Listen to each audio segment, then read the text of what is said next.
কি হয়েছে? কি খেয়ে যাবো? কি খেয়ে যাবি? হ্যাঁ। যা হয়েছে তাই খেয়ে যাবি, দাঁড়া। দাঁড়িয়েই তো আছি। হ্যাঁ দিচ্ছি। আর কি নিয়ে যাবো? কি নিয়ে যাবি? হ্যাঁ। আজ ভাত নিয়ে যাবি। ভাত নিয়ে যাবো? হ্যাঁ।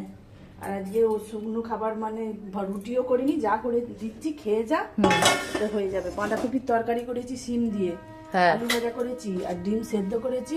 তোর বাবা বেলায় মাছ নিয়ে এলে আবার মাছ হবে, তুই তো এমনি মাছ সকালে খেতে চাস না। না। আর ঘন ঘন মুসুর ডাল করেছি, দিয়ে দিই, ভাতটা দিয়ে দিয়েছি, ডালটা এতে পড়বে না। আর খাবো কি এখন? কি খাবি? দাঁড়া না, দেখলে চমকে যাবি। তোর ভাই কোথায় গেল? ভাই বাড়ি চলে গেছে। ভাই মাঠে চলে গেছে। ঠিক আছে, এগুলো দিয়ে দিয়েছি, নিয়ে যাবি দুপুরে খাওয়ার জন্য। আর এই চলবে বাবা? চলবে, হ্যাঁ সেটা তো আমি জানি চলবে।